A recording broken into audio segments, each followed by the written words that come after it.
नमस्कार दोस्तों, एक बार फिर से आप सभी का स्वागत है आपके अपने YouTube चैनल एकेडमिक्स विद परिवर्तन में। आज इस वीडियो में हम लोग पढ़ेंगे एक्सरसाइज 1B 11th जो हमारा क्लास है उसका हम चैप्टर फर्स्ट मैथमेटिक्स का पढ़ रहे थे। उसमें पिछले वीडियो में जो कि जिसमें हमने आपको सेट्स चैप्टर का इंट्रोडक्शन, समुच्चय चैप्टर का इंट्रोडक्शन भी दिया था और उसके बाद हम लोगों ने एक्सरसाइज 1A भी कंप्लीट कर ली थी। तो आज के इस वीडियो में अगर आपने पिछली एक्सरसाइज 1A नहीं देखी है तो डिस्क्रिप्शन बॉक्स में लिंक दी है, वहाँ से उस लिंक को ओपन करके आप वो वाला वीडियो देख सकते हैं। फिर अगर आप समझेंगे इस वीडियो को ज़्यादा समझ में आएगा। फिर भी हम कोशिश करेंगे कि इसी वीडियो में हम ज़्यादा से ज़्यादा आपको चीज़ें समझा सकें।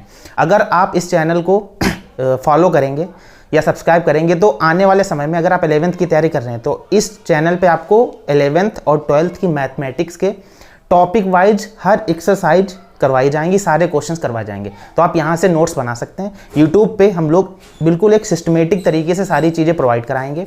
तो जो बच्चा ऑफलाइन नहीं पढ़ पा रहा है वो यहाँ से अपने नोट्स प्रिपेयर करे और होपफुली उसके काफ़ी अच्छे मार्क्स आएंगे अगर वो ईमानदारी से नोट्स भी बनाता है तो।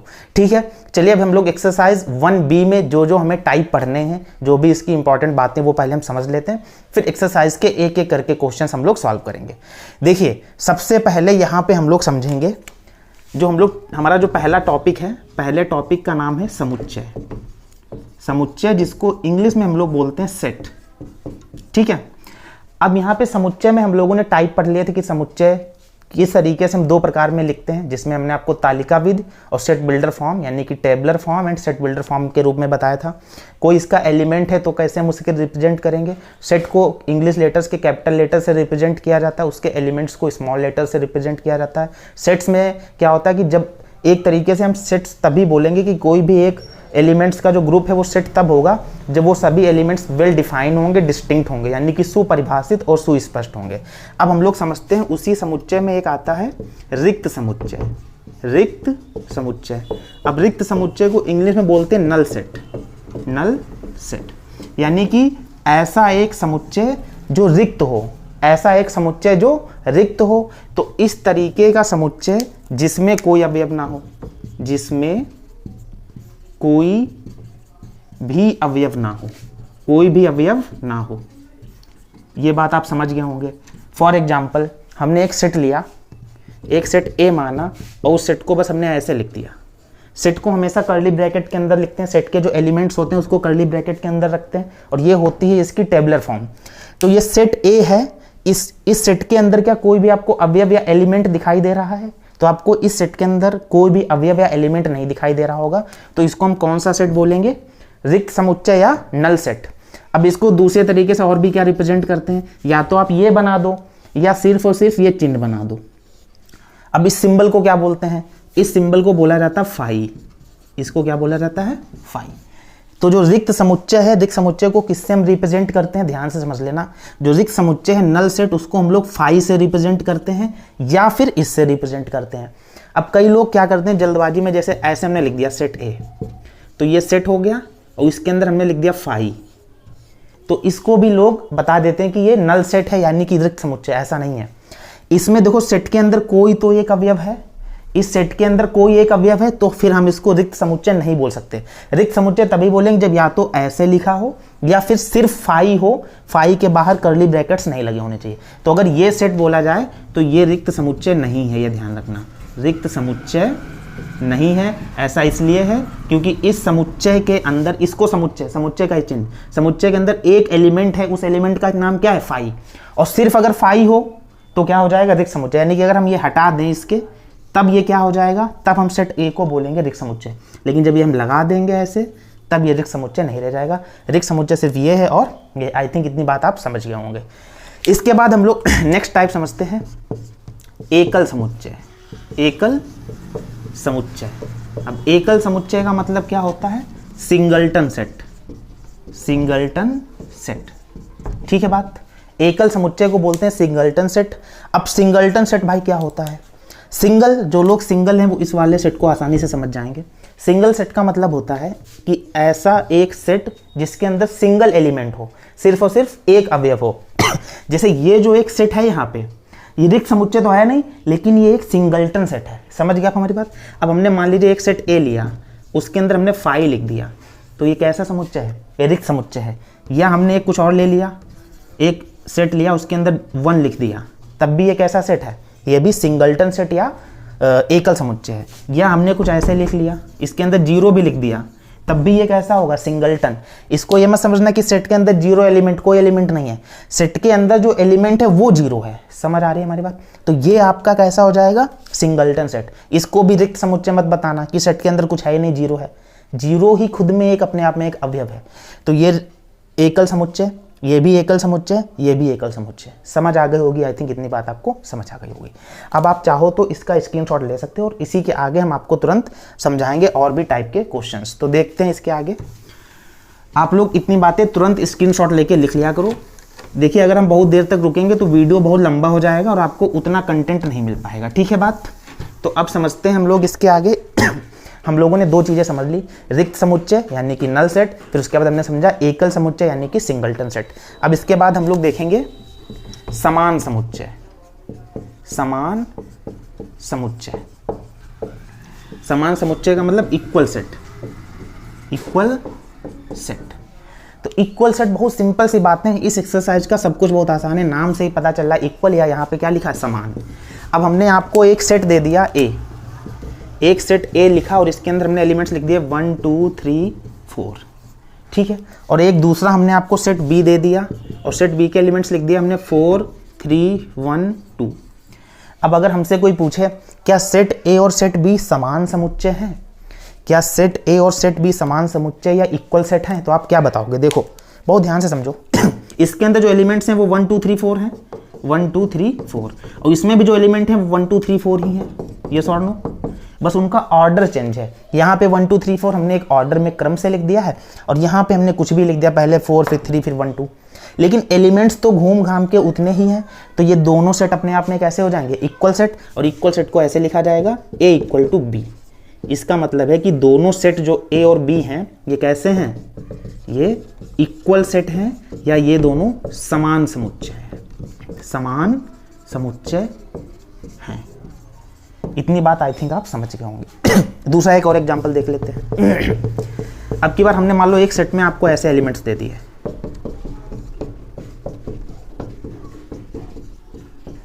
ठीक, और एक और दूसरा सेट लिखा बी, उसमें हमने लिख दिया। अब हमसे किसी ने पूछा क्या ये दोनों सेट समुच्चय, जो दोनों समुच्चय हैं, क्या ये इक्वल सेट हैं? तो पहली बात तो ये सेट है नहीं, ये तो सेट है। हमने उस लास्ट वीडियो में बताया था कि ये एक सेट है लेकिन अभी ये सेट नहीं है। तो इसको हम सेट के रूप में जब लिखेंगे तो सेट में क्या होता है कि जो एलिमेंट्स हैं वो रिपीट नहीं होने चाहिए, एक एलिमेंट एक ही बार आना चाहिए, तभी तो वेल डिफाइन होगा और सुस्पष्ट यानी कि डिस्टिंक्ट होगा। तो इस सेट को हम क्या लिख सकते हैं, यहाँ पे 1 2 टाइम है तो बस एक ही बार लिखेंगे, यहाँ पे 2 तो सिंगल ही है, और ये देखो 3 बार 5 लिखा तो एक ही बार लिखेंगे और फिर 7 लिखेंगे। तो 1 2 5 7 और नीचे वाले में भी 1 2 5 7। तो इसमें भी देखो 1 2 5 7 है, इसमें भी 1 2 5 7। तो सेट A किसके बराबर हो जाएगा, सेट B। ये बात अब आप समझ गए होंगे, ठीक है। अब आप इसका भी स्क्रीनशॉट ले सकते हो। फिर उसके बाद हम लोग देखेंगे असमान समुच्चय, ठीक है। इसको आपने स्क्रीनशॉट ले लिया होगा। इसके बाद हम लोग देखते हैं असमान समुच्चय। असमान समुच्चय, असमान समुच्चय बहुत आसान तरीके से आप समझ सकते हैं, यानी कि डिफरेंट सेट। एक हमने सेट A लिया, उसके अंदर हमने एलिमेंट्स लिखे, एक सेट हमने लिया उसके अंदर हमने एलिमेंट्स लिखे 1 2 3 5, और एक दूसरा सेट लिया उसके अंदर दोस्तों एलिमेंट्स लिखे 2 5 7 9। अब देखो इसके जो एलिमेंट्स हैं वो 1 2 3 5 है और जो दूसरा वाला हमारा सेट है उसके एलिमेंट्स 2 5 7 9 है। अब इसमें 1 2 3 5, अब 5 है 2 है, लेकिन 1 और 3 इसके एलिमेंट इसमें तो है नहीं, तो यहाँ पे set A is not equal to set B लिखेंगे। तो सेट A सेट B के इक्वल नहीं, यानी कि दोनों सेट कैसे हैं, डिफरेंट सेट हैं। बहुत ही आसानी से आप समझ गए होंगे, इसमें ज़्यादा समझने की कोई जरूरत नहीं है। अब इसके बाद एक आता है हमारा, बोला जाता है फाइनाइट सेट, ध्यान से समझना, जिसे बोल सकते हैं हम लोग परिमित समुच्चय। परिमित समुच्चय, इसको बोलेंगे फाइनाइट सेट। फाइनाइट सेट, तो फाइनाइट सेट क्या होगा, ऐसा समुच्चय या ऐसा समुच्चय जिसके सभी अवयव काउंटेबल हों, जिनको हम गिन सकें। तो क्या लिखेंगे भाई? ऐसा समुच्चय जिसके अवयव यानी कि एलिमेंट्स, अवयव क्या होता है, जैसे इस सेट के अंदर ये 4 अवयव हैं, ऐसा समुच्चय जिसके अवयव गिने जा सकें। क्या किए जा सकें? गिने जा सकें। तो ऐसे समुच्चय को हम लोग क्या बोलेंगे? परिमित समुच्चय। अब एग्जाम्पल क्या है, जैसे हमने लिख दिया एक सेट ले लिया A 1 2 3 4 और डैश डैश 100। तो ये जो हमारा समुच्चय है ये कैसा हो जाएगा? परिमित समुच्चय। क्यों? क्योंकि इसमें एलिमेंट्स हम 1 से लेके 100 तक जाएंगे। तो अगर हम काउंट करेंगे तो 100 तक काउंट कर सकते हैं, यानी कि गिनती कर सकते हैं। तो ये समुच्चय हमारा कैसा हो जाएगा? परिमित समुच्चय। यानी कि ये कैसा है? फाइनाइट है।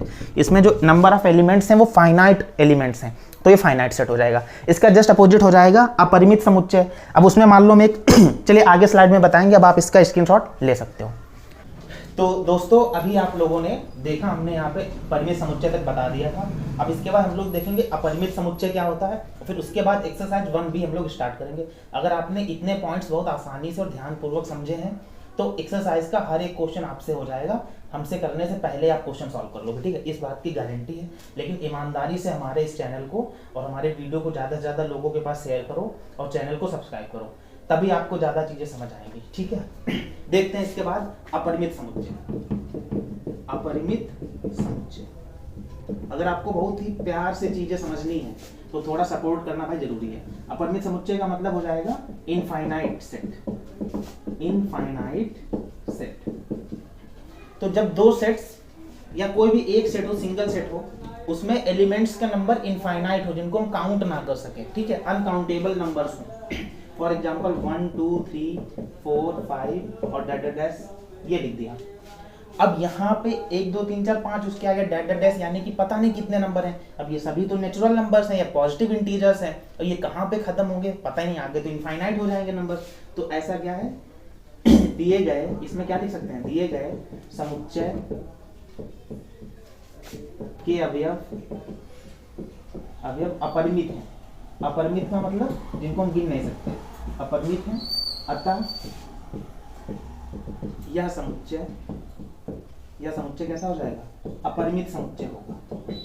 अपरिमित समुच्चय होगा, ठीक है? इतनी बात। अब हमने लिख दिया एक दूसरा सेट लिया B, उसके अंदर हमने लिख दिया कि 1 3 5 7 9 और डैश डैश। अब यहाँ पे कैसे नंबर्स हैं? यहाँ पे सभी विषम संख्याएं हैं। 1 3 5 7 9 डैश डैश पता नहीं कहाँ तक है, सभी विषम संख्या है। आप विषम संख्या गिन सकते हो कितनी है। तो ये भी अपरिमित है, तो ये भी समुच्चय कैसा हो जाएगा? अपरिमित समुच्चय, ठीक है? ये आपने आसानी से जितनी बातें इंपॉर्टेंट थी वो समझ ली। अब हम लोग एक्सरसाइज 1B स्टार्ट करेंगे, जो कि हमारी हरस्वरूप शर्मा की यूपी बोर्ड की बुक है। इसमें एनसीईआरटी के भी सारे क्वेश्चंस दिए गए हैं। तो आप किसी भी स्टेट में अगर रहते हैं, चाहे आप उत्तर प्रदेश में रहते हैं, राजस्थान, बिहार, इंडिया के किसी भी स्टेट में अगर आप रहते हैं, तो एनसीईआरटी के जितने क्वेश्चन हैं वो सारे क्वेश्चन इस बुक में इंक्लूड हैं। और साथ ही साथ प्रैक्टिस के लिए और भी काफ़ी क्वेश्चन दिए हैं। आप अगर इन क्वेश्चंस को ही समझ लोगे तो आपके एनसीईआरटी के साथ साथ प्रैक्टिस भी काफ़ी अच्छी हो जाएगी। आप कहीं भी रहते हो, अगर आप हिंदी भाषी हैं, और हम तो काफ़ी चीज़ें यहाँ पे इंग्लिश में भी बता देते हैं, तो होपफुली आपके सारे क्वेश्चन सॉल्व हो जाएंगे और आपका काफ़ी अच्छा कॉन्फिडेंस भी बूस्टअप होगा। देखते हैं अब एक एक करके एक्सरसाइज 1B के सारे क्वेश्चंस। इतनी बात हम हटा देते हैं। तो आपका, जैसे आपको पता ही होगा कि पिछले वीडियो में भी इधर आपके सारे क्वेश्चंस अभी दिखेंगे एक एक करके, और इधर हम उनका सोल्यूशन बताएंगे, ठीक है? हो सकता है आपको पीछे यहाँ पे आवाज़ सुनाई दे, बैकग्राउंड नॉइज, क्योंकि यहाँ पे काफ़ी मतलब यहाँ पे रोड है, यहाँ पे काफ़ी लोग आते जाते रहते हैं, तो थोड़ी आपको आवाज़ सुनने को मिल सकती है। लेकिन आप लोग ध्यान देंगे क्वेश्चन पे। तो क्वेश्चन फर्स्ट हम देखते हैं, इधर आपको भी दिखेगा। क्वेश्चन फर्स्ट आपका दिया गया है, निम्नलिखित समुच्चयों में से समुच्चय परिमित तथा अपरिमित है। कौन से समुच्चय ऐसे हैं जो परिमित हैं और कौन से ऐसे हैं जो अपरिमित हैं? तो पहला समुच्चय देखते हैं, हम एक एक करके लिखेंगे। पहले वाले क्वेश्चन में दिया है, इधर आपको क्वेश्चन दिख रहा होगा कि सप्ताह के दिनों के नाम का समुच्चय। अब सप्ताह में कितने दिन होते हैं उनके नाम आप लिख सकते हो, रविवार, सोमवार, मंगलवार, बुधवार, बृहस्पतिवार, शुक्रवार और शनिवार। तो सप्ताह के दिनों की संख्या कैसी होती है? 7 होती है, उसे आप गिन सकते हो। तो यहाँ पे ये समुच्चय हमारा कैसा हो जाएगा, परिमित समुच्चय। तो पहला वाला कैसा है, परिमित समुच्चय, क्योंकि इसके आप जितने भी अवयव हैं उनको गिन सकते हो। ठीक है, एक सप्ताह में 7 दिन होते हैं, ये बात सभी को पता है। दूसरा क्वेश्चन है कि x सच दैट, देखो हमने पिछली क्लास में ये बताया था, इस तरीके से लिखा हो, ये अगर लाइन खींचिए इसको पढ़ते हैं कि x सच दैट, ये लिखा हो या इस तरीके से भी लिखा होता है x सच दैट x, इसका मतलब होता है x ऐसा है कि x एक विषम संख्या है। अब आप विषम संख्या क्या गिन सकते हो, 1 3 5 7 9 11 13, आगे कहां तक संख्या है हम नहीं गिन सकते। तो दूसरा समुच्चय कैसा हो जाएगा, अपरिमित समुच्चय, अपरिमित समुच्चय। ठीक है इतनी बात। फिर तीसरे क्वेश्चन में देखेंगे, सी में क्या है कि 1 2 3 4 और 99 100 तक, तो इसमें 1 से लेके 100 तक संख्याएं दी हैं। हम लोग पता कर लेंगे कि 1 से 100 तक 100 ही संख्याएं होती हैं, तो ये समुच्चय कैसा हो जाएगा, परिमित। ये कैसा हो जाएगा, परिमित समुच्चय। समझ जाओगे आप इतनी बात। इसके बाद डी देखते हैं, ज्यादा समय नहीं देंगे, जल्दी समझेंगे। x such that x belongs to n, देखो यहाँ पे क्या लिखा है, आप इधर लिखते भी जाएंगे कि x such that x belongs to n। n का मतलब होता है प्राकृतिक संख्या या नेचुरल नंबर्स, और प्राकृतिक संख्या मेरे भाई क्या होता है, तो प्राकृतिक संख्याएं वो संख्याएं होती हैं जो 1 से शुरू होती हैं, 1 2 3 4 और डेडेडेस इनफाइनाइट तक, अनंत तक, तो ये प्राकृतिक संख्या होती हैं। और इसमें बोला है एक अभाज्य संख्या है। अब अभाज्य संख्या है तो पता नहीं कितनी है, क्या हम गिन सकते हैं कितनी अभाज्य संख्या है, 2 3 5 7 11 13 17, ऐसे तो कितनी संख्या है, तो ये भी कैसा हो जाएगा, अपरिमित, क्योंकि हम अभाज्य संख्याओं को गिन नहीं सकते, तो ये भी हमारा अपरिमित समुच्चय हो जाएगा। इसके बाद अगला क्वेश्चन है कि x such that x belongs to n, इस तरीके से लिखा है और उसमें कंडीशन दी है कि x स्क्वायर बराबर 4। अब यहाँ पे समझना x स्क्वायर बराबर 4 दिया है। अब यहाँ पे x स्क्वायर बराबर 4 केवल 2 ही कंडीशन में आ सकता है, इधर समझना कि x स्क्वायर बराबर 4 सिर्फ 2 कंडीशन में आ सकता है, या तो x की वैल्यू हम +2 ले लें या -2 ले लें। +2 का स्क्वायर करोगे तब भी 4 आएगा, और -2 का स्क्वायर करोगे तब भी 4 आएगा। तो यहाँ पे x की केवल 2 ही वैल्यू संभव है, अगर 2 हैं तो उनको गिन सकते हैं। तो ये कैसा हो जाएगा, ई वाला हमारा ये हो जाएगा परिमित समुच्चय। कैसा हो जाएगा भाई, परिमित समुच्चय। ई के बाद एफ में है x such that x belongs to n और x minus 1 into x minus 2 equal to 0। अब ध्यान से समझिएगा, ये आपके 10th में जो हम लोग द्विघात समीकरण या क्वाड्रेटिक इक्वेशन पढ़ते थे वहां के ये फैक्टर्स दिए गए हैं। किसी द्विघात समीकरण या क्वाड्रेटिक इक्वेशन के फैक्टर्स हैं x माइनस 1 और x माइनस 2 बराबर 0। तो एक बार जब इसे x माइनस 1 बराबर 0 करेंगे तो x बराबर यहाँ से 1 मिलेगा, और जब इसे x माइनस 2 बराबर 0 करेंगे तो यहाँ से x बराबर 2 मिलेगा। तो x की 2 ही वैल्यू मिली, एक तो 1 और एक 2, तो 2 वैल्यू हैं, हम इन्हें गिन सकते हैं। तो ये कैसा होगा भाई, f वाला हमारा हो जाएगा परिमित समुच्चय, परिमित समुच्चय। अब आई थिंक आपको परिमित समुच्चय और अपरिमित समुच्चय की सारी क्वालिटीज पता चल गई होंगी कि किस तरीके से हम परिमित और अपरिमित समुच्चय जानेंगे। ठीक है, पहला क्वेश्चन कंप्लीट हो गया है। अब इसके बाद हम लोग देखते हैं दूसरा क्वेश्चन, और आप लोग चाहो तो इसका स्क्रीनशॉट भी ऐसे ले सकते हो। ठीक है, देखिए इसके बाद क्वेश्चन हम लोग 2 देखेंगे। क्वेश्चन 2 इधर आपको दिखेगा, इसमें लिखा है निम्न के समुच्चय में से कौन से समुच्चय एकल हैं।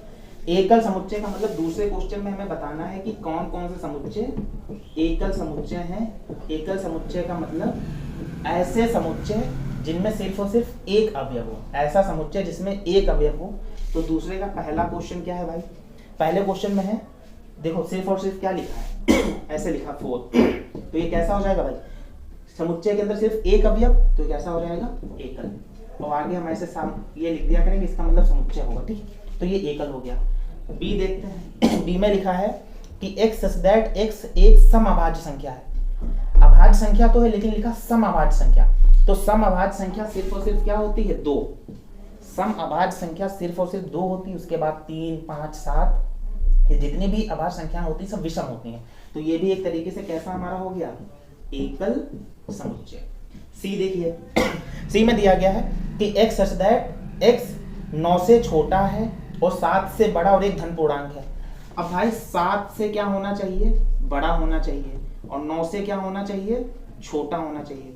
तो ऐसी कौन सी संख्या जो 7 से बड़ी और 9 से छोटी, तो वो केवल 8 ही तो होगी। तो ऐसा सेट केवल 8 ही तो एक बनेगा, और इसलिए ये भी कैसा हो जाएगा, एकल समुच्चय। इसके बाद डी देखते हैं, डी में है कि 3,2। अब ये आपको देख के लग रहा है इसमें 3,2 है, तो ये भैया कैसा हो जाएगा, ये एकल नहीं है क्योंकि इसमें तो दो अवयव हैं। एकल समुच्चय नहीं है, ये एकल समुच्चय नहीं है, इतनी बात आप समझ गए होंगे। इसके बाद लास्ट में क्या है, x such that x square equal to 16।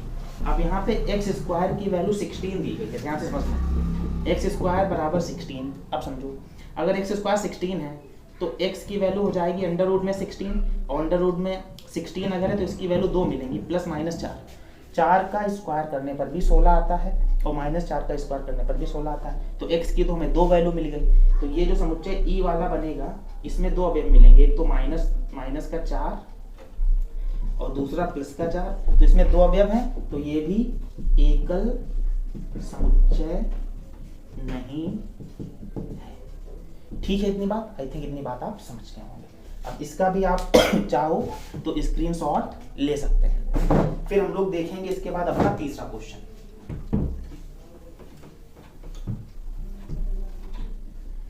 Question number 3। Question 3 में पूछा गया है कि निम्नलिखित समुच्चयों में से परिमित और अपरिमित, फिर से हमें वही बताना है कि कौन कौन से परिमित हैं और कौन कौन से अपरिमित। तो जल्दी जल्दी समझते हैं, अब ज्यादा टाइम नहीं देंगे। पहला क्वेश्चन है, आप इधर से क्वेश्चन देखिए और उनके आंसर बताइए। वर्ष के महीनों का समुच्चय, तो वर्ष में कितने महीने होते हैं, 12। तो 12 महीने हम गिन सकते हैं, तो ये कैसा हो जाएगा, परिमित। जो चीजें हम गिन सकें वो कैसा होगा भाई, परिमित, तो जो ना गिन सकें वो अपरिमित। दूसरा देखते हैं बी में दिया है 100 से बड़े धन पूर्णांकों का समुच्चय। अब 100 से बड़े तो 101, 102, 10,000, 20,000, 1 लाख, 20 लाख, कहाँ तक संख्या है हम नहीं गिन सकते, तो ये अपरिमित। ठीक है बात। सी देखते हैं 99 से छोटे अभाज्य पूर्णांकों का समुच्चय। अब 99 से छोटे अभाज्य पूर्णांक अगर आप गिनोगे तो आप 2, 3, 5, 7 ऐसे 99 तक जाओगे, तो जो भी संख्या होगी वो आप गिन सकते हो। तो इस तरीके से ये कैसा हो जाएगा, परिमित। ये सब कैसा हो जाएगा, परिमित। डी देखते हैं, डी में है अंग्रेजी वर्णमाला के अक्षरों का समुच्चय। अब अंग्रेजी वर्णमाला में अक्षर 26 होते हैं, हम गिन सकते हैं, तो ये कैसा हो जाएगा, परिमित। इसके बाद ई देखते हैं, ई में है उन संख्याओं का समुच्चय जो 5 के गुणज है। अब ऐसी संख्याएं जो 5 से कटती हैं, गुणज का मतलब जो 5 से कट जाएं, तो 5, 10, 15, 20, 25, 30, 5 लाख, 10 लाख, 20 लाख, ऐसे तो कितनी संख्या है जिनको हम गिन नहीं सकते। तो ये कैसा हो जाएगा भाई, ये हो जाएगा अपरिमित। ई के बाद एफ देखते हैं, एफ में है पृथ्वी पर रहने वाले जानवरों का समुच्चय। अब यहाँ पे जानवरों के समुच्चय का मतलब है कि पृथ्वी पर रहने वाले जितने भी प्रकार के जानवर हैं उनका समुच्चय। तो जैसे कि हम लोगों की जब जनगणना होती है तो पता चलता है कि 2011 की जनगणना हुई तो भारत में इतने लोग थे, वहाँ पे गिना गया। ऐसे 2022-23 में अभी जनगणना होगी तो वहाँ पे भी गिन के बताया जाएगा कि इतने हमारे यहाँ पे लोग रहते हैं। तो ऐसे अगर हम काउंट करना चाहें तो एनिमल्स को भी काउंट कर सकते हैं। तो ये कैसा हो जाएगा, एक परिमित होगा। और कई लोग इसमें जल्दबाजी में अपरिमित लगाते हैं। आप खुद समझो, हम लोगों की जनगणना होती है तो हमारी सेंसस में बताया जाता है कि भारत में इतने लोग हैं, उत्तर प्रदेश में 25 करोड़ हो गए, भारत में 124 करोड़ या 140 करोड़, इस तरीके से एक डाटा दिया जाता है। एफ के बाद जी में क्या है कि मूल बिंदु 0,0 से होकर जाने वाले वृत्तों का समुच्चय। अब समझिए, ये हमारा कार्तीय तल होता है, उसमें ये जो होता है ये होता है हमारा एक्स अक्ष और ये होता है वाई अक्ष, और ये दोनों जहाँ पे मिलते हैं इसको बोलते हैं मूल बिंदु। इसको क्या बोलते हैं, मूल बिंदु। और मूल बिंदु को क्या बोलते हैं, 0,0। अब यहाँ से कितने वृत्त गुजर सकते हैं, एक ऐसे गुजर सकता है, ऐसे गुजर सकता है, ऐसे गुजर सकता है, ऐसे। अब हम इन्हें नहीं काउंट कर सकते कितने गुजर सकते हैं, ऐसे इनफाइनाइट यहाँ से वृत्त या सर्किल गुजर सकते हैं। तो जी वाला कैसा हो जाएगा, अपरिमित। ठीक है, कैसा हो जाएगा, अपरिमित। अब आई थिंक आप इतनी बात समझ गए होंगे, तो इसका भी आप स्क्रीनशॉट ले सकते हो। तो दोस्तों, अभी हम लोगों ने यहाँ पे एक्सरसाइज 1B के 3 क्वेश्चंस देख लिए हैं, जिसमें अलग अलग तरीके से काफ़ी पार्ट्स दिए थे वो हमने सारे कंप्लीट कर लिए हैं। अब हम लोग देखेंगे चौथा क्वेश्चन, जो कि आपका इधर दिख रहा होगा। इसमें हमें बताना है कि निम्नलिखित में से रिक्त समुच्चय बताओ। अब रिक्त समुच्चय क्या होता है, अभी हमने पीछे बताया था शुरुआत में कि ऐसा समुच्चय जिसमें कोई भी अवयव ना हो उसे रिक्त समुच्चय बोलते हैं। और रिक्त समुच्चय को कैसे डिनोट करते हैं, फाई से डिनोट करते हैं, या सिर्फ आप सेट, ये करली ब्रैकेट का चिन्ह बना दो, इसके अंदर कोई भी अवयव नहीं रहेगा, तो ये सेट जो है ये दोनों रिक्त समुच्चय हैं। अब चौथे क्वेश्चन में एक एक पार्ट हम समझते हैं। पहले पार्ट में क्या है, पहले पार्ट में है कि x सच दैट x² = 25 और x एक सम संख्या है। तो तो पहला क्वेश्चन है x such that x square equal to 25 और x कैसी एक संख्या है, सम संख्या है। तो यहाँ पे एक्स स्क्वायर अगर 25 है तो x बराबर हो जाएगा अंडर रूट 25, तो x की वैल्यू बराबर हो जाएंगी +-5, +-5 प्लस का स्क्वायर भी 25 होगा, -5 का स्क्वायर भी 25 होगा। तो x की दो वैल्यू मिली, एक +5 और एक -5। क्या ये दोनों संख्याएं सम संख्याएं हैं? क्योंकि इन्होंने बोला है क्वेश्चन में लिखा है आगे कि x सम संख्या है और यहाँ पे x तो दोनों विषम संख्याएं हैं, एक धनात्मक विषम संख्या है, एक ऋणात्मक विषम संख्या है। तो यानी कि x में कोई भी संख्या सम संख्या नहीं है। तो यहाँ पे हम क्या बोल सकते हैं कि ये हमारा समुच्चय कैसा होगा, रिक्त समुच्चय है। ये कैसा समुच्चय है, रिक्त समुच्चय, क्योंकि x की कोई भी वैल्यू सम संख्या नहीं है। आगे देखते हैं बी। बी में है कि x such that x equal to 16। अब देखो यहाँ पे लिखा है, जिस तरीके से लिखा है, कंडीशन जो उसमें दी है कि x स्क्वायर इक्वल टू 16 और x विषम संख्या है, तो इसको हम लिखेंगे x बराबर अंडर रूट 16 और x का मान +-4।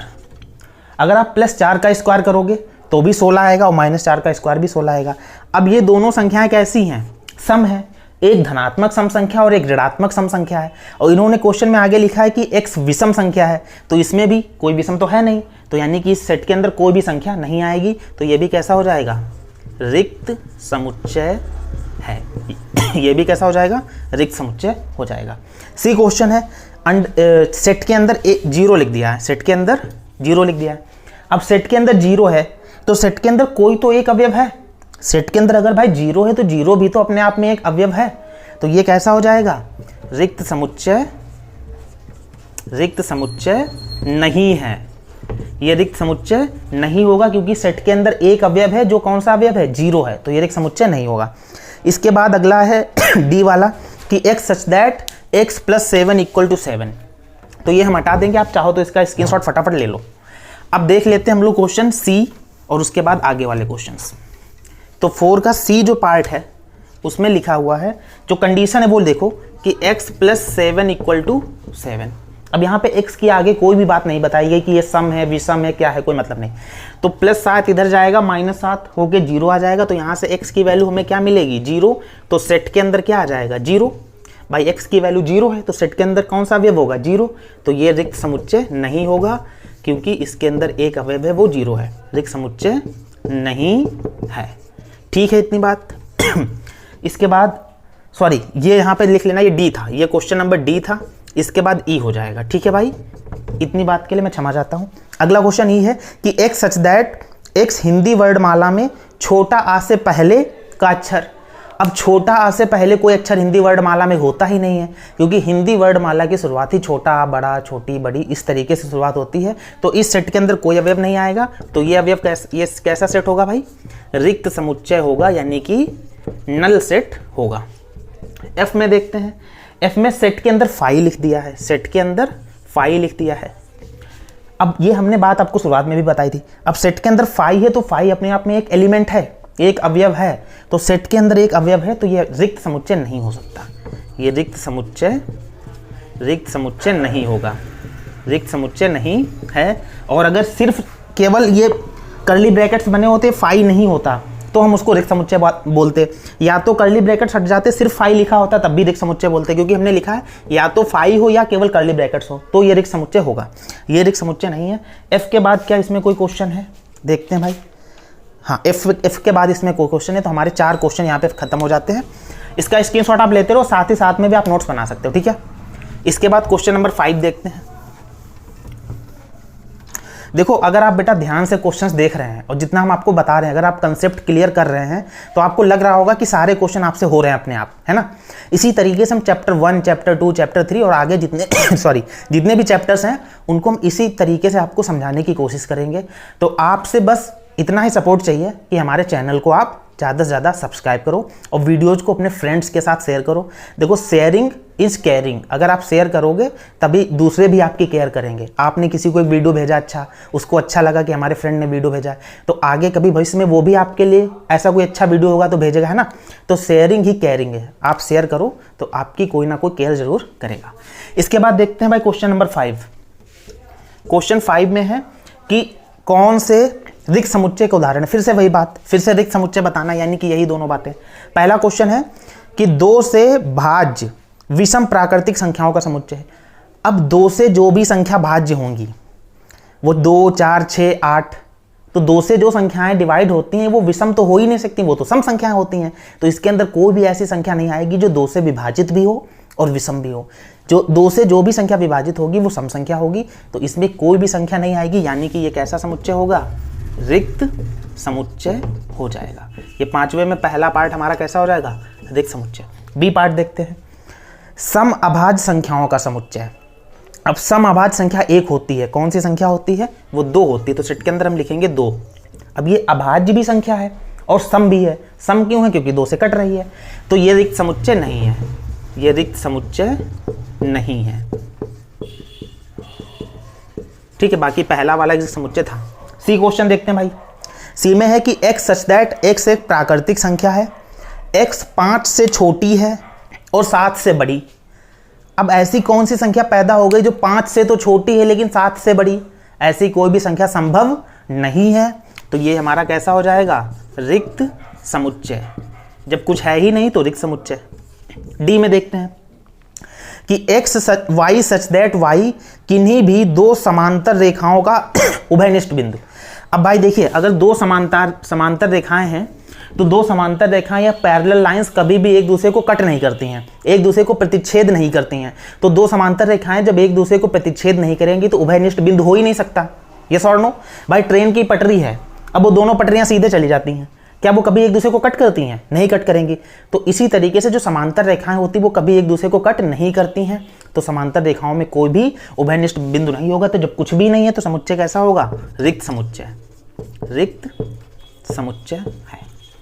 तो डी तक हो गए और हमारा इसी के साथ देखिए यहाँ पे हमने ABCD लिखा है, आप देख लेना आपके में 1, 2 और इस तरीके से 3 और 4 लिखा होगा। कोई बात नहीं, आप समझ जाना कि वो ABCD ही है, इतनी बात तो आपको समझ आनी चाहिए। तो हमने 5 क्वेश्चंस कर लिए, अभी हमारे 6, 7, 8, 9 यानी कि 4 क्वेश्चन और बचे हुए हैं, तो आप इसका स्क्रीनशॉट ले लीजिए। देखते हैं इसके बाद क्वेश्चन नंबर 6। क्वेश्चन 6 में है क्या निम्नलिखित समुच्चय समान है? तो हमें बताना है क्या यहाँ पे जो समुच्चय दिए हैं वो समान है। अब ए वाला देखो, इधर आपको क्वेश्चन दिख रहा होगा। ए में पहला सेट है 3,2, दूसरा सेट है 3,2,2, 3, 3, 2 और एक तीसरा दिया है। अब देखो इसको हमें लगाना पड़ेगा। तो इसी ए पार्ट में पहले लिखा है 2,3, तो इसमें 2,3 हो गया। दूसरा जो एक सेट दिया है उसमें लिखा है 3,2,2, 3,2,2, 3,3,2, एक ये सेट हो गया। इसके आगे जो एक और सेट लिखा है वो हम इधर लिख लेंगे कि x such that x² - 5x + 6 = 0।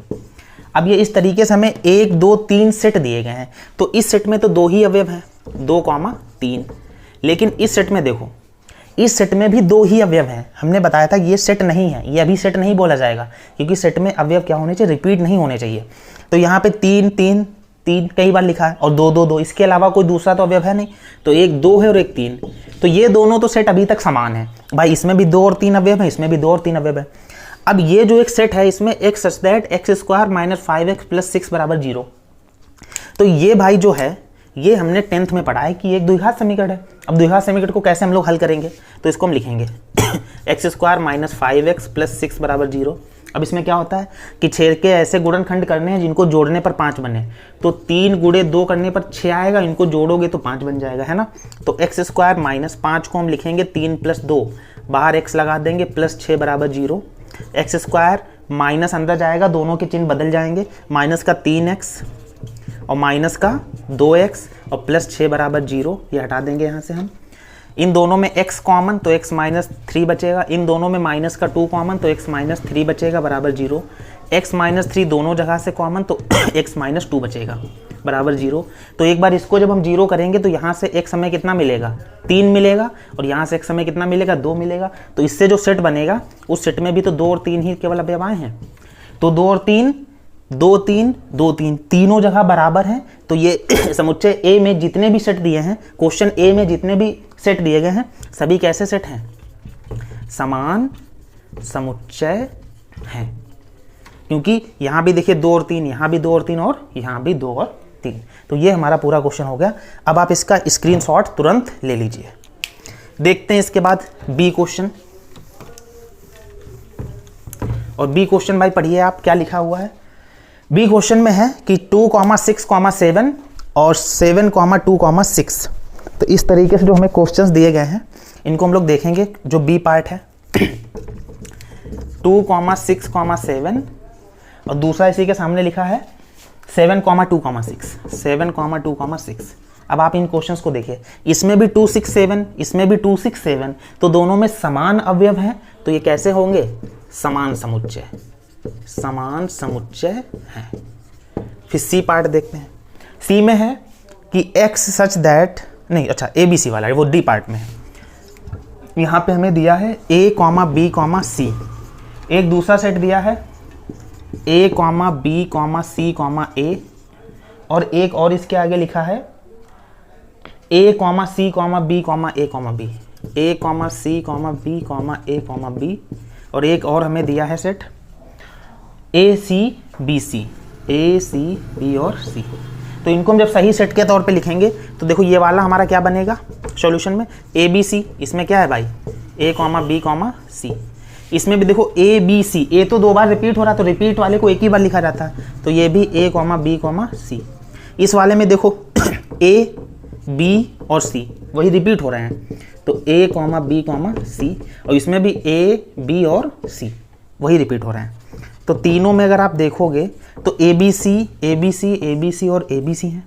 समान अवयव हैं, 3 हैं, तीनों में समान है वो भी। तो कैसे अवयव, कैसे समुच्चय हो जाएंगे? सब समान समुच्चय हैं। ये कैसे समुच्चय हैं? समान समुच्चय हो जाएंगे। इसके बाद अगला क्वेश्चन जो डी पार्ट है, और आपको देखिए यहाँ पे करेक्ट करके वहाँ पे ई लिखा होगा, हमने पेंसिल लिख दिया है। इसमें इन लोगों ने इसको 5th बना दिया था, डी का ही 5th पार्ट, ऐसा नहीं है। अगला क्वेश्चन ई है, तो इसको आप सही कर लेना। इसी तरीके से अपनी बुक में लिख लेना अगर गलत लिखा हो तो। अब देखिए डी पार्ट है। डी पार्ट में है कि पहले में लिखा है कि x सच दैट x शब्द फॉलो का अक्षर है। तो फॉलो लिखा, फॉलो में देखो कौन कौन से अक्षर हैं? f है, फिर o है, फिर l है और फिर w। यही तो 4 घूम घाम के बनने हैं, f, o, l, w। अगर आप बनाओगे तो ये सेट बनेगा। दूसरे में वॉल्फ में, तो वॉल्फ में देखो f है, o है, w है, f है, उसमें भी यही लिखा है। दूसरा जो बनेगा इसमें ये इसका पहला पार्ट है डी का। दूसरे पार्ट में देखो उसमें भी आपका यही बनेगा f, o, l और w। तीसरा जो इसका पार्ट है उसमें देखिए क्या लिखा है, x फ्लो का है, तो उसमें भी देखिए f, l, o, w है। या इसी तरीके से लिख लो f, o, l, w। और जो चौथा इसका पार्ट है, चौथे में भी यही है कि f, l, w, o। तो उसको हम थोड़ा सही लिख लेंगे इसी तरीके से, क्योंकि मैं एक ऑर्डर में लिखना है अगर, तो f, o, l, w लिख लेंगे। तो चारों वही हैं, तो ये समुच्चय सभी एक जैसे हैं। तो ये कैसे हो जाएंगे? समान समुच्चय हैं। ये हमारे समान समुच्चय हो जाएंगे। इसके बाद ई पार्ट में क्या है? ई पार्ट यहाँ पे नहीं आ पाएगा, तो हम इसको लगा देते हैं। या देखें इसमें कुछ है 1 3 3 3 3 1 1। हाँ हो जाएगा, सिंपल है। देखो ई में पहला पार्ट जो है उसमें क्या लिखा है कि x सच दैट, सेट जो ए दिया है, सेट ए जो दिया है पहले में कि x सच दैट x संख्या 1 3 5 5 5 3 का एक अक्षर है। तो सेट ए में कौन कौन से आ जाएंगे? 1 3 और 5। बस इतनी ही तो चीज़ें बन रही हैं, 1 3 5। और जो दूसरा सेट बी है उसमें क्या है? x सच दैट x संख्या 3 5 1 का अंक है, तो उसमें भी 1 3 5 बनेगा। अगर आप सही से लिखोगे सेट बी को तो 1 3 5। अब देखिए किसी ने इसको अगर ऐसे लिख दिया 5 1 3 तो भी कोई दिक्कत नहीं है भाई, लिखे तो 1 3 5 ही है, तो हम सेट के एलिमेंट्स को आगे पीछे लिख सकते हैं। इसमें इनके ऑर्डर से फर्क नहीं पड़ता है कि किस क्रम में लिखें, इससे फर्क नहीं पड़ता है। तो ए और बी में समान अवयव हैं, तो ए बराबर बी, यानी कि ये समान समुच्चय होंगे। तो इस तरीके से आपने देखा कि 6 के जितने भी पार्ट्स थे वो हमने कंप्लीट कर लिए हैं। अब 7 8 9 बचे हुए हैं। आप इसका स्क्रीनशॉट ले लीजिए और आप ये समझिए कि इतनी मेहनत से हम लोग एक ही वीडियो में पूरी एक्सरसाइज आपको देने का काम करते हैं। कई लोग क्या करते हैं कि एक ही एक्सरसाइज के 3 से वीडियो 4 वीडियो तक बना देते हैं, तो उससे ये होता है कि आपको एक वीडियो मिल गया, दूसरा नहीं मिल पाता है कभी कभी। तो हम पूरी कोशिश करेंगे कि हम एक ही वीडियो में आपको सारे क्वेश्चंस प्रोवाइड कराएं। अब आप इसका स्क्रीनशॉट ले सकते हो। तो आपने देखा कि हम लोगों ने 6 क्वेश्चंस कंप्लीट कर लिए हैं। अब इन 6 क्वेश्चन में हर क्वेश्चन में आपने देखा होगा 4 से 5 पार्ट दिए हैं, यानी कि हमने 30 क्वेश्चन लगभग कंप्लीट कर लिए हैं। अब 7, 8, 9 कंप्लीट देखते हैं, फिर इस वीडियो को एंड करते हैं, ठीक है। तो 7वें क्वेश्चन में हमें ये बताना है, वही बात है, डायरेक्ट इनडायरेक्ट लिखिए कि ए बराबर बी, यानी कि कौन से समुच्चय बराबर हैं, यानी कि समान है, और कौन से समान नहीं है। तो पहले में देखो क्या लिखा है, 7 के पहले में जो क्वेश्चंस दिए गए वो इस तरीके से हैं कि इसको इधर रख लेते हैं भाई थोड़ा। A comma B comma C comma D, set A में लिखा है, पहले क्वेश्चन के सेट ए में लिखा है ए comma B comma C comma D, और सेट जो इसका बी दिया है, बी में क्या लिखा है, D comma A D comma C comma B comma A. अब इतनी बात दी गई है, अब आप एक बात समझो, ए बी सी डी और ये भी लिखा है ए बी सी डी, तो अवयव तो बराबर है, तो ए बराबर बी लिख देंगे। तो पहला ए बराबर बी है। दूसरा देखते हैं बी पार्ट। बी में है 4, 8, 12, 16, उधर लिखा है 4, 8, 16, 18, वो बराबर नहीं है, आप देख के समझ गए होंगे। 4, 8, 12 और 16, और जो सेट बी दिया है उसमें लिखा है कि 4, 8 और 4 और 16 और 18। तो देखिए 4, 8, 16, 4, 8, 16 तो ठीक है, यहाँ पे लिखा है 12 और यहाँ पे लिखा है 18, तो ये तो बराबर है नहीं, तो set A is not equal to set B हो जाएगा। अब सी पार्ट में देखते हैं क्या है। सी में है 2, 4, 6, 8, 10, यहाँ पे सेट ए दिया है 2, 4, 6, 8, 10। अब देखिए इसके बाद जो सेट बी उसमें क्या लिखा है कि x सच दैट x सम धन पूर्णांक है और x का मान है 10 या 10 से छोटा है। तो सम धन पूर्णांक और 10 या 10 से छोटे, तो सम धन पूर्णांक यही होंगे जो ऊपर लिखे हैं भाई, 2, 4, 6, 8 और 10, यही धन पूर्णांक हैं जो 10 और 10 से छोटे हैं। तो हमने लिख दिया ए और बी बराबर हैं। तो आपको देख के यहाँ पे क्लियर हो रहा है कि ए और बी दोनों सेट कैसे हैं भाई, इक्वल है। इसके बाद डी पार्ट में देखते हैं कि x सच दैट x 10 का एक गुणज है, और बी में आप देखो 10, 15, 15 तो 10 का गुणज नहीं है भाई, 10 के गुणज कौन होंगे, 10, 20, 30, 40, 50, 60 और डैश। सेट बी में एक अवयव 2 नंबर पे लिखा है 15, 4 नंबर पे लिखा 25, ये 10 से नहीं कटते हैं, तो ये दोनों बराबर हो ही नहीं सकते, लेकिन फिर भी समझ लेते हैं। यहाँ पे ए बी सी और यहाँ पे आप इसका स्क्रीनशॉट ले लीजिए। इसके बाद यहाँ पे हम डी बना देंगे, और डी पार्ट में क्या है कि ए में दिया है इन्होंने ए में संख्या 10 का एक गुणज है, तो 10 के गुणज क्या होंगे, 10, 20, 30, ठीक है भाई, 40 और डैश, ये हो गया इनफाइनाइट। सेट बी में क्या दिया है, 10 लिखा है, 15, 20, 25 और उसके बाद लिखा 30 और डैश। तो एक बात बताओ, इसमें 15 है, 15 यहाँ तो है नहीं, तो ये दोनों सेट बराबर नहीं हो सकते, ठीक है, इतनी बात समझ गए। तो यहाँ पे ए बी सी हम पहले करा चुके थे, ये हमारा डी क्वेश्चन हो गया, तो आई थिंक आपने स्क्रीनशॉट ले लिया होगा। तो यहाँ पे हमारे 7 क्वेश्चन कंप्लीट होते हैं, इनको फटाफट आप नोट कर लीजिए। 8वां देखते हैं। 8वें क्वेश्चन में क्या है भाई, 8वें क्वेश्चन में है कि निम्नलिखित समुच्चय युग्म में से कौन से समान है, अपने उत्तर का औचित्य लिखिए। इसमें हमें लिखना भी है क्यों है, अभी तक तो हम क्वेश्चन में सीधे बता देते समान है या नहीं, वहाँ पे रीजन नहीं लिखते थे, यहाँ पे रीजन भी लिखना है कि उनका औचित्य क्या है। तो पहले में लिखा है एक्स जो सेट है वो समुच्चय शब्द एलॉय के अक्षरों का समुच्चय है। तो जो 8वें में है एक्स जो एक सेट है उसमें एलॉय के अक्षर, तो एलॉय में अलग अलग अगर आप अक्षर देखोगे तो ए एल ओ वाई आपको अलग अलग मिलेंगे, ए एल ओ और वाई।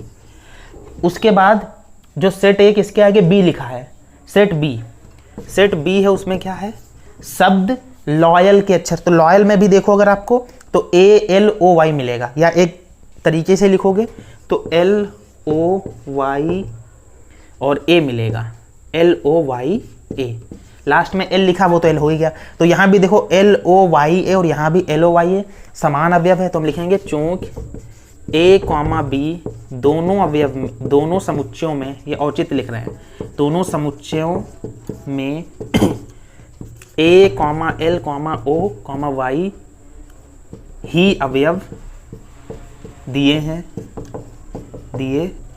गए हैं, इसलिए यहाँ पे मैं चूंकि बनाना है, इसलिए जो सेट x है, यहाँ पे सॉरी ए की जगह पे x लिखो क्योंकि ये सेट हमारा x था, तो x बराबर क्या हो जाएगा, सेट b, ये x है और ये सेट b है, तो x और b दोनों कैसे हो जाएंगे, सेट इक्वल हो जाएंगे। ये आपने रीजन भी देख लिया। अब इसका जो दूसरा क्वेश्चन है, ये पहला हमने क्वेश्चन कर लिया।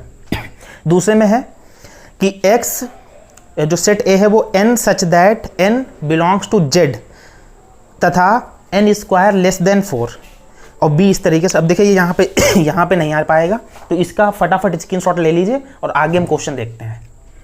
स्क्रीनशॉट आई थिंक हो गया होगा। 8वें का बी पार्ट फटाफट देखते हैं भाई। 8वें का दूसरा पार्ट है कि इसमें जो सेट ए है उसमें जो बातें लिखी हैं वो तो आप क्वेश्चन से अपनी नोट ही कर लो, हम सीधे इसका आंसर लिख रहे हैं कि n such that n belongs to z और n स्क्वायर का मान 4 या 4 से छोटा है। कंडीशन हमें दी है सेट ए में कि n square less than equal to 4। तो ऐसी कौन कौन सी संख्या हैं जिनका स्क्वायर करने पर 4 या 4 से बराबर चीज़ें आए। 4 के बराबर भी आ सकती हैं, 4 से छोटी भी। देखिए ये इस चिन्ह का मतलब है बराबर और इस चिन्ह का मतलब 4 से छोटी। तो अगर आप n की वैल्यू -2 लेते हो, -2, तो -2 का स्क्वायर +4 आएगा, तो 4 के बराबर है, ठीक है। अगर आप -3 लेते हो तो -3 का स्क्वायर 9 हो जाएगा, वो तो 4 से ज़्यादा हो जाएगा। तो n 1 तो ये सेटिस्फाई करेगा। तो सेट ए में कौन कौन से एलिमेंट आ जाएंगे? -2 सेटिस्फाई करेगा, -1 का स्क्वायर 1, वो तो 4 से छोटा है, ठीक है। अगर आप 0 लोगे, 0 इसलिए नहीं लेंगे क्योंकि इन्होंने z लिखा है और z हमारे क्या होते हैं? होल नंबर्स, ठीक है। अब यहाँ पे समझ लेते हैं। इसके बाद अगर हम ले लेंगे 1, तो 1 का भी स्क्वायर कितना हो जाएगा? 1, जो कि 4 से छोटा होता है। फिर क्या लेंगे? 2 का स्क्वायर 4, जो 4 के इक्वल होता है, और 3 का स्क्वायर 9 ज़्यादा हो जाएगा। तो इसमें ये हमें अवयव मिले हैं। इसके बाद जो सेट दूसरा है बी में देखो क्या क्या बातें दी हैं। बी में इन्होंने क्या लिखा है कि x स्क्वायर -3x + 2 = 0। ये कंडीशन दी। इसको हम अगर सॉल्व करेंगे तो इसको हम अलग इस तरीके सॉल्व करेंगे कि x स्क्वायर 2 के ऐसे फैक्टर जोड़ने पे 3 आए, तो 2 1 कम 2, 2 और 1 3 हो जाएगा। x स्क्वायर -3 को लिखेंगे 2 + 1, बाहर x + 2 = 0। ये तो बातें आपने 10th में पढ़ी ही होंगी। x स्क्वायर -2x -1x और +2 = 0। इन दोनों में x कॉमन ले लेंगे तो x -2, इन दोनों में माइनस का 1 कॉमन लेंगे, x -2 = 0। अब x -2 दोनों में हम कॉमन ले लेंगे तो x -1 हमारा यहाँ पे बचेगा। अब यहाँ से हमें x = 2 मिलेगा और यहाँ से x = 1 मिलेगा। तो जो सेट B होगा उसमें हमारे अवयव क्या आ जाएंगे? 1, 2। अब यहाँ पे तो 1, 2, -1 -2 दोनों हैं, लेकिन यहाँ पे 1 और 2 हैं, तो ये दोनों सेट बराबर नहीं होंगे। तो set A is not equal to set B। Set A set B के बराबर नहीं होगा। तो हम लोगों ने इस तरीके से 8वें के दोनों पार्ट्स कंप्लीट कर लिए हैं। अब 9वें के जो क्वेश्चंस हैं पार्ट्स, वो बहुत आसान है। अब उसको हम जल्दी जल्दी समझते हैं। उससे पहले आप इसका स्क्रीनशॉट ले लीजिए। 9वें के भाई सभी पार्ट्स देख रहे हैं हम लोग। तो क्वेश्चन नंबर 9 के जो पार्ट्स हैं, 9 के पार्ट्स हैं कि समान समुच्चयों का चयन कीजिए। अब हमें इक्वल सेट्स बताने कौन कौन से हैं। तो पहले लिखा है ए में, आप इधर क्वेश्चंस देखना। पहले ए में लिखा है 2, 4, 8, 12। अब ऐसा जितने भी B, C, D, E, F, G, H 4 और भी काफ़ी H तक सेट लिखे हैं, कोई भी सेट में 2, 4, 8, 12 नहीं दिया है, ठीक है। जैसे एक लिखा है 4, 8, 12 लेकिन 14 दिया है सेट C में, तो इक्वल नहीं होगा। ए किसी के इक्वल नहीं, हटा दीजिए। सेट B देखते हैं। B में लिखा है 1, 2, 3, 4। उसके बाद अगर सेट आप D देखेंगे तो उसमें भी घूम घाम के 1, 2, 3, 4 ही लिखे हैं। तो आप क्या लिखोगे कि सेट B बराबर है सेट D। एक बात ये हमारी हो गई। उसके बाद सेट A, B, C खत्म हो गया, D भी हो गया। अब E में जो अवयव हैं -1, 1, वही G में भी हैं 1, -1, आगे पीछे घुमा के लिख दिए हैं। तो E जो है वो G के बराबर होगा। सेट E सेट G के बराबर होगा। एक तो ये युग्म हमारा बराबर हुआ। इसके अलावा जैसे F में है 0, A और H में है 0, 1, तो ये इक्वल नहीं है। तो सिर्फ ये 2 ऐसे सेट्स के ग्रुप हैं या 2 ऐसे सेट्स के युग्म हैं जो आपस में इक्वल हैं। तो इनका भी आप स्क्रीनशॉट ले लीजिए। और अगर अब ईमानदारी से आप बताना कि एक्सरसाइज 1B में कोई भी ऐसा क्वेश्चन था जो आपको टफ लगा हो, या जो हमने बातें बताई उससे अलग निकला हो, कोई भी ऐसा क्वेश्चन नहीं था। तो आपको अगर ये कंटेंट और हमारे पढ़ाने का तरीका अच्छा लगा है तो चैनल को ईमानदारी से सब्सक्राइब करें, हमारे वीडियो को ज़्यादा से ज़्यादा लोगों तक शेयर करें। ईमानदारी से पढ़ेंगे तो आपका सिलेक्शन भी होगा, आपके अच्छे मार्क्स आएंगे और भविष्य में आपके सिलेक्शन में अगर मेरिट का यूज होता है तो काफ़ी आपको वहाँ पे बेनिफिट मिलने वाला है। तब तक अपना ध्यान रखें, अपने माता पिता का सम्मान करें। धन्यवाद।